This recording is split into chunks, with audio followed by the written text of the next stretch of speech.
Hi, everyone. Welcome to Two Bald Guys Talking Safety. I'm Langdon DeMint. And I'm Julian Taylor. And welcome to our podcast. Hello, everybody, and welcome to two follically challenged people and somebody who's not quite so follically challenged talking about safety. So, Two Bald Guys Talking Safety. My name's Julian Taylor. I'm delighted to be joined by my shiny-headed friend from Nashville. How are you? I'm lovely. How are you? I am good. You might have noticed that we have been joined by a third person today. Really, really excited to be joined today by Paul Delderfield. And rather than me introduce you, Paul, it'd be really great if you could introduce yourself and I suppose give us a bit of background on who you are, how you got into safety, where you've come from and what you're currently doing. Sure, thanks, Julian. So, as you said, I'm Paul Delderfield. I'm from the Health and Safety Executive, which is the regulator of health and safety law in Great Britain. I'm a specialist inspector of health and safety, and I'm a specialist in noise and vibration. I've been with the HSE for just over 10 years now. Prior to that, I spent 25 years working in the automotive industry in the UK, in consultancy, and before that in manufacturing, in noise and vibration, but not in health and safety specifically. So I had a lot of experience in noise and vibration, in control solutions, in essentially making cars quieter and sound nicer. Latterly, a lot of work on sound quality as well. And I was ready for a change, both in my personal life and professionally, and almost by random ended up joining the HSE because they were looking for noise and vibration specialists, people with a extensive experience in industry and particularly knowledge of noise control. But as I say, I didn't have any background in health and safety at that point, but a lot of the principles are the same. And I've absolutely loved doing this job. It makes such a change for what I do to be having a direct impact on people's lives and on their long-term health. And yeah, I wouldn't change it for anything. Jules, right quick, I have to say I love how we're going to get into noise and look what's behind him. Yeah, and the irony. Yeah, and there is a certain irony that Paul does have a guitar hanging off his wall. He has had secretly admitted to us that he can't play it yet. It's an ambition. But then we were all talking about going to rock concerts, and Langdon and myself have both been to concerts in the last sort of 7 days that probably far exceeded any sort of legal levels of noise within the workplace, didn't they, Paul? Probably, yes. And it's it's an interesting point actually, because we are the regulator of health and safety at work. So for the audience at events like that, it isn't a work activity. But equally, there are the people who are working there all day to be considered. The people doing the sound recording, the band themselves, the people operating, the various retail outlets and things who are potentially are doing work activities and are being exposed to high noise levels. Yeah. Interesting. Yeah. Well, it's also, I think it's that brings up a good point before we kind of transition more so. I think noise is something, and hearing protection and all those elements are something we take for granted across the board. Even when you think about it in the workplace, there are stringencies in place which should be there, same as here in the States. And you think, oh, I'm over. I'm 93. I need my hearing protection, but yet we'll go to fireworks shows, concerts for hours, which are excessively over that, and you don't think anything about it. I think that is, to me, in the workplace, at home, it really doesn't matter. The noise adverse effects are something we take for granted, in my opinion here. Well, I would go even further. I think if you look at sort of the change in technology over the last 20 years with smartphones and with the sort of the buds that go alongside them, how many people I always think it when I'm on public transport and somebody's got their headphones on next to me and you can hear just about what they're listening to, I think straight away that's a signal that it's too loud. And I often want to tap people on the shoulder and say, excuse me, can I talk to you? But kind of the polite Englishness of me prevents me from doing it very often. I don't know what your thoughts are on that, Paul. Yeah, I mean, I think it's a good observation. I think any noise above a certain level can be harmful, and it is a strange combination that we consider it to be a risk at work, but perhaps we willingly expose ourselves in other environments. But there is, I suppose one way to look at it is that noise-induced hearing loss does tend to be a cumulative thing. For most people, it's a cumulative effect of lots of years of quite high noise exposures. Obviously, there are unusual circumstances where you could be exposed to a very high noise and get some instantaneous loss. But most of the time, for most people, it's a cumulative, gradual loss over a lot of years, and so that shouldn't mean that we therefore don't protect against it at work. In fact, you could use that as an argument to say that we should make more effort to protect against it in the workplace to allow for the inevitable exposures outside of work, which are potentially more difficult to control. I was going to catch up on this later, but I think it's maybe a good time to talk about it now, Paul, and I know when we sort of got together and thought about recording this, we talked very much about what are if somebody has a hearing issue caused by sort of the workplace, I suppose, what are the repercussions of that in personal life, in social life, and so on? I talk quite a lot on this subject, and one of the things I always try to emphasise is that noise-induced hearing loss is a particularly harmful form of hearing loss. It's different to the normal age-related hearing loss that we all tend to suffer from to varying degrees. Age-related hearing loss tends to affect high frequency more than anything else, and it's a gradual sort of rolling off of our high frequency response. But noise-induced hearing loss is effectively a notch in the spectrum of noise that you can hear clearly, and it's a notch at the frequencies which are really important to speech. So it's a notch around 6 kilohertz, which is where, or sort of 4 to 8 kilohertz, I suppose, which is where all of the sort of consonant sounds come, all the t and s and k, those sorts of sounds are formed in that sort of frequency range. And if you lose that, then you really do lose the ability to understand speech. So I suppose it's a natural corollary of our ears being tuned to speech frequencies. Our ears are particularly sensitive to those frequencies. And that tends to be where you get hearing loss because of a resonance within the ear canal at those frequencies, because it's our ears are optimized for that. So consequently, it's not that you can't hear all sounds; it's just that you can still hear all the vowel sounds, you can still hear all of the ow type sounds, but you lose all the things that distinguish words. So you can't. You can still hear the sound, but you can't distinguish the speech anymore, which, as you can imagine, is particularly harmful to people's social lives, to their ability to mix with other people. And it gets particularly difficult when you're in a social environment where there's a lot of background noise going on.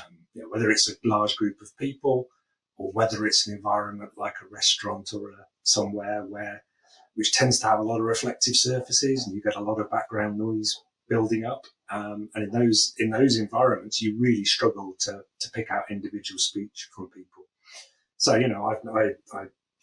I know people with noise-induced hearing loss or with hearing loss generally, and the big thing they'll say is that they just cannot they cannot hold a conversation with somebody in a social environment, so they tend to just not bother and they miss out on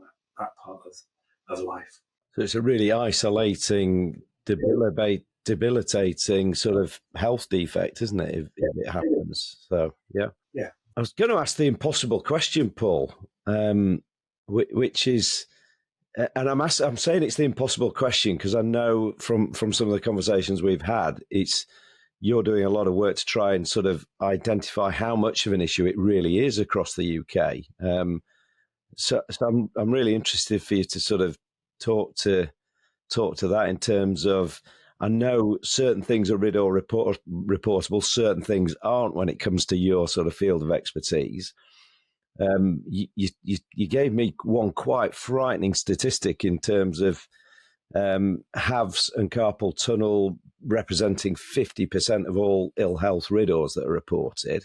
But how big a problem is it? And I suppose taking that noise bit out, how big a problem is the noise element? Yeah, so as you've referred to riddle there, which is the requirement to record incidences of ill health as well as accidents and things, and certain diseases, certain industrial diseases are classified as being reportable and certain aren't, and that decision goes back a long time, and actually it is currently under review at the moment. So out of all the ill health riddles we had reported to the HSE in 2024, 58% were hand-arm vibration syndrome and carpal tunnel syndrome.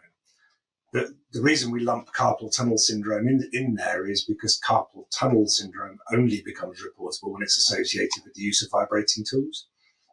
So if the person who gets a diagnosis of carpal tunnel syndrome isn't using vibrating tools, then it isn't reportable. It is reportable if they are, but that doesn't mean to say that it's been caused by the use of vibrating tools, just that they could have been an aggravating factor, so therefore it becomes reportable. So that's where the 58% comes from, a combination of those two things. But yes, at this moment in time, and since the riddle regulations were last updated, noise-induced hearing loss isn't a reportable disease. So consequently, we think it's still a big problem. Of all the workplaces I've visited in the last 10 years, a lot of them have had high noise levels, which would be a health risk. We've looked at other data sets like employer liability insurance claims, where noise-induced hearing loss is over 50% of all claims there as well. So yeah, we think high noise is a high risk. There's been some research done in the States, I believe, identifying that noise-induced hearing loss is still a high risk. But we are a little bit lacking in data. So we are at the moment. The HSE is doing a focused inspection campaign of various industries, and one of the topics we're concentrating on is noise. So part of that means that we're gathering a lot of data about what sort of workplaces are noisy, how noisy are they, what are they doing about it. So at the end of this, our work year runs April to 1st of April to the end of March. At the end of this next work year, we hope to be drawing that research to a close, and we'll have enough data then to know whether it is as big a problem as we thought it was. But yeah, all the initial indications are that yes, it is a big problem still. How are you seeing organizations in the UK being or managing it thus far? And what I mean by that is, in the States, for example, if you have a loud business, loud manufacturing process, yes, it is stringent. Everyone has to be, go through quote unquote testing, make sure that levels are within the proper parameters. You do your personal dosimeters, you might do your area surveys to determine it. And then if it is, you honestly, for the most part, it seems like you just go straight to your PPE, because it's kind of that thought of, well, if this is the process, there's certain amounts of engineering that we can do to minimize that noise. So you go through more of the admin aspect of potentially rotating workers or trying to put some barriers in between, things like that. But then it pretty much goes straight to PPE. What are you seeing? What are your thoughts around that from a regulatory aspect, with how companies are adopting it? What are they looking at? What are they thinking? And maybe what can we do differently for those? Yeah, I think we see very similar here in Great Britain, most of the noisy workplaces I've been into, the only measure they've really considered is providing PPE, is providing hearing protection.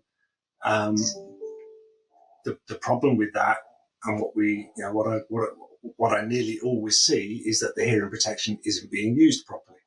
It's either not being worn properly in the first place. There's a lack of training for people as to how to fit earplugs, for instance, properly. A lack of training as to how to use ear muffs so that they're not being compromised by other PPE and things. So the consequence of that is that the employer thinks that the workers are being protected because they've provided PPE. But the reality is that they're not. They often haven't got the level of protection that they think they have. And a lot of this seems to be coming. One of the other things we're looking at is where employers are getting advice from.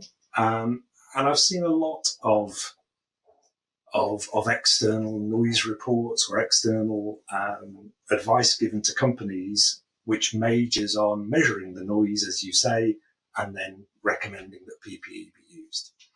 And if you read the control of noise regulations or control of noise at work regulations, the actual logic it lays out is that you should assess the problem and then do something about reducing the noise.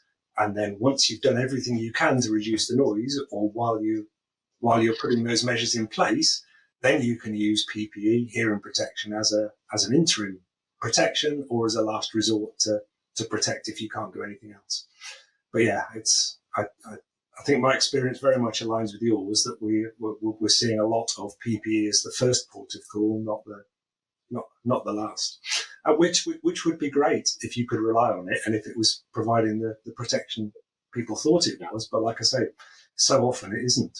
It's that classic hierarchy of control, isn't it? Which I think is almost something that I don't want to say it's been forgotten in this country, but it's lost its level of importance, I think, that it should have. It used to be a sort of a focal point for a lot of people. And like you say, it's almost like the route of least resistance sometimes. I think that's where the misunderstanding comes in, that people think that's going to be the easiest, cheapest solution. And there's so many cases where you can do something about the noise, and it be overall a lower cost. You have to look at you have to look at the overall cost, because it might cost more to change machinery or to do something about it. But if you can bring the noise exposures down below the upper exposure action value, which is 85 averaged over a day, then you don't need to be using hearing protection to the same extent. You don't need to be having, potentially, you don't need to be having annual health surveillance. All of those things are additional costs. And when you think about, again, a lot of companies we see are just using disposable earplugs or just supplying disposable earplugs. And those should be one-use items. They should go in once and then be disposed of. And if you think of the cost of that, as well as the environmental impact of disposing of multiple foam earplugs a day, it really isn't as cheap as people perceive it to be. Can you give? I know we talked about a couple of examples, Paul. I'm really interested. We're always sort of really interested in real world examples here. So sort of real world examples of where you've seen that done, where people have reduced the level of noise or used different technology.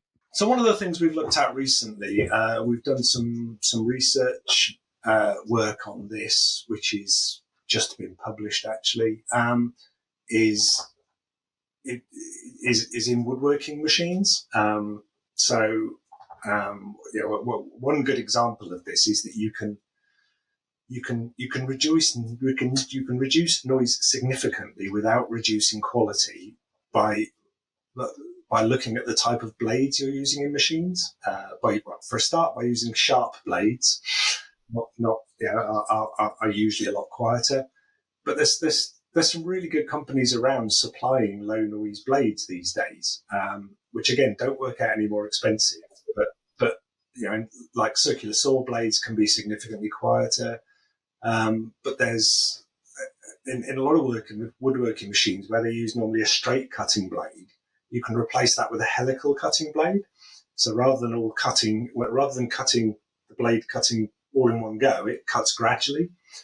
And we've seen reductions in noise from going to those of over 20 dB, which is massive. Without reducing the quality of the surface finish. In fact, if anything, improving the surface quality, and also not being overall an additional cost, because there's various advantages to go into that. Another example, which I think we talked about the other day, is using air nozzles for blowing dust off parts. And again, a good example of that was in a car body shop where they were using a lot of air nozzles to blow away dust after sanding and processes like that. And again, there are low noise nozzles available in the marketplace. They have been available for a long, long time. And they do just as effective a job as blowing away materials. But because of the design of the nozzle, it's designed that it doesn't have the same level of turbulence. So again, they can be 10 dB or more quieter than a normal nozzle. And often in an environment like that, that can easily be the most dominant noise there. And by just change. So I think I went to one place, and by changing one process from one type of tool to another one, which was quieter, plus changing the nozzles to low noise nozzles and reducing the air pressure slightly, they got a sufficient reduction in the daily noise exposure of workers that they didn't need to use hearing protection anymore. Just so I don't upset my industrial hygiene colleagues, the ideal solution would not be to blow dust away at all, but to use a vacuum to get rid of the dust. I don't want them beating me up for telling people to be blowing dust around. So we've solved one problem and caused another one. Let's not do that. Yes. So some kind of extraction system might be more. Extraction would be even better. Another example of where you can get multiple gains is for some applications in like horticulture work. You can quite easily these days change to battery operated tools instead of tools with petrol engines. And I did a visit a long time ago now to a local council where I live, and near where I live, and they've changed over entirely to battery operated tools. So chainsaws, pole saws, hedge trimmers, all those sorts of tools, they've successfully moved over to battery operated tools. And in their instance, they're plenty powerful enough. The batteries last enough. They can take multiple batteries with them. And the tools they were using were significantly, they were quieter than a tool with an engine in some instances. They were again, in some instances, there was significantly lower hand-arm vibration to the person using the tool, but also they're getting rid of the fumes from the exhaust, and they're getting rid of the hazards of trying to refill hot tools from petrol cans and things during the day. So there's examples like that where you can get benefits across multiple areas. Yeah, I was actually thinking about this morning, Paul, because I don't know whether you're a golfer or not, but I was practicing in a bunker this morning, and the greenkeeper came up and he wanted to trim round the edge of the bunker, just the grass around the edge of the bunker. And again, petrol powered strimmer, and the noise is incredible. It did make me laugh because I said to one of the guys who was there, I said it does look a bit like my haircut when I go to the barber, and it's literally just taking the tufts off this. Fair enough. Yeah, but again, it's all really interesting examples, isn't it, that you don't think about, where actually, let's look at that hierarchy of control, and let's actually look at those opportunities to either eliminate or to use engineering controls to improve the situation. And you can do it, and like you say, there are multiple benefits and probably cost savings in the long run for the business. I mean, at the end of the day, noise and vibration are effectively just wasted energy, aren't they? So, not huge amounts in the scope of things, but they do indicate, that there's stuff going on that isn't as efficient as it could be. So thanks for joining us today. It's been a great conversation with Paul about noise. We're going to carry that on again in a couple of weeks' time in part 2. Thanks for tuning in to this episode of Two Bald Guys Talking Safety. Don't forget to follow and subscribe wherever you stream your podcast, or you can visit us at evotix.com. And if you've liked today's podcast or you found some value from it, we'd really appreciate it if you could head over to Apple Podcasts and leave us a review or a rating. It really means a lot to us. Thank you.